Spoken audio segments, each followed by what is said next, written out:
மக்களுக்கு கொடுத்த வாக்குறுதிகளை நிறைவேற்றாமல் ஏமாற்றி வரும் ஸ்டாலின். அரசு தலைமை கழக பேச்சாளர் துகிலி நல்லுச்சாமி பேச்சு. மானாமதுரை சட்டமன்ற தொகுதிக்கு உட்பட்ட சூரணத்தில் அறிஞர் அண்ணா 116வது பிறந்தநாள் பொதுக்கூட்டம் இளையான்குடி வடக்கு ஒன்றியம் சார்பில் ஒன்றிய செயலாளர் கோபி தலைமையில் நடைபெற்றது. கூட்டத்தில் கலந்து கொண்டு பேசிய தலைமை கழக பேச்சாளர் துகிலி நல்லுச்சாமி, தேர்தல் நேரத்தில் தமிழக மக்களுக்கு கொடுத்த 520 வாக்குறுதிகளில் ஒன்றை கூட நிறைவேற்றாமல் ஏமாற்றி வருகின்றது ஸ்டாலின் அரசு. மேலும் அரசு ஊழியர்கள், ஆசிரியர்கள், மருத்துவமனை பணியாளர்களுக்கு பொய்யான வாக்குறுதிகளை அளித்து வெற்றி பெற்ற பிறகு கொடுத்த வாக்குறுதிகளை எல்லாம் காற்றில் பறக்க விட்டுவிட்டு அவர்கள் நடத்தும் ஆர்ப்பாட்டம், போராட்டங்களை முடக்கி கைது செய்யும் மக்கள் விரோத ஆட்சி செய்து வருவதாக குற்றம் சாட்டினார். இந்நிகழ்ச்சியில் முன்னாள் சட்டமன்ற உறுப்பினர்கள் குணசேகரன், நாகராஜன், மாவட்ட அம்மா பேரவை செயலாளர் ராமு, இளங்கோவன், ஒன்றிய கழக செயலாளர்கள் ஜெகதீஸ்வரன், கருணாகரன், பாசறை மாவட்ட துணை செயலாளர் பணக்கரை பிரபு மற்றும் ஏராளமான கழக நிர்வாகிகள் கலந்து கொண்டனர்.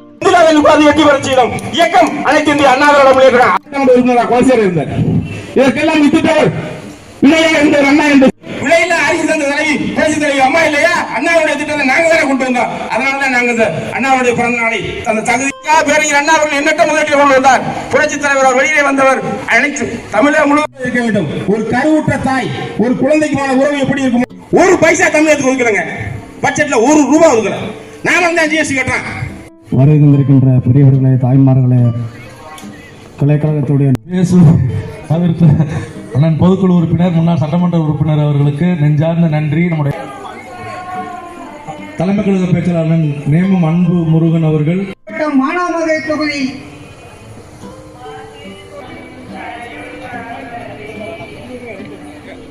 இங்கே தலைமையேற்று நடத்தி கொண்டிருக்கக்கூடிய அருமை அண்ணன் ஒன்றிய கழகத்தினுடைய ஆற்றல் இங்கே எனக்கு முன்னாலே பேசிய அருமை தலைவர்களே, பெரிய போல லெனினுக்கு கிடைத்த மாவீரன் ஸ்டாலினை போல மகாத்மா காந்திக்கு கூறுவார்.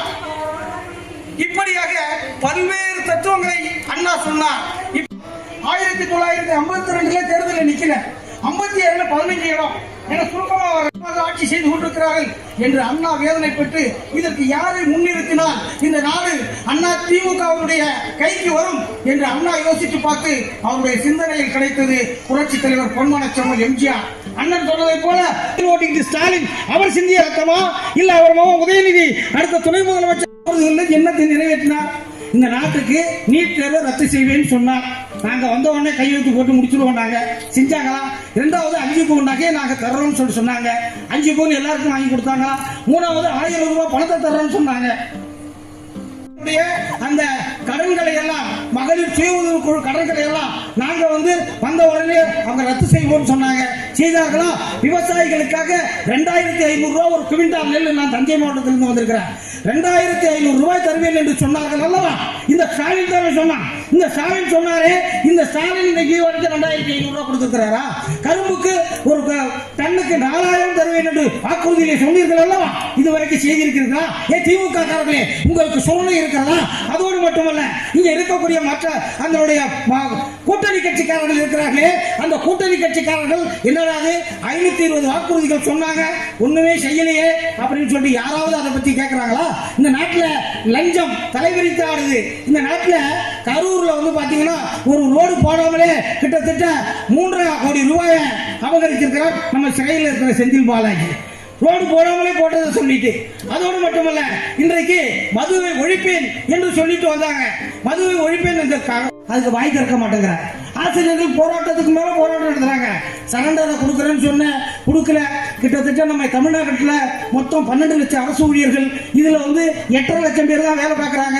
3.5 லட்சம் இடம் காலியா இருக்கு. நான் வந்த உடனே அதை போட்டுடுவேன் அப்படின்னு சொல்லி சொன்னிய ஸ்டாலின், இது வரைக்கும் நீ செஞ்சிருக்கிறியா?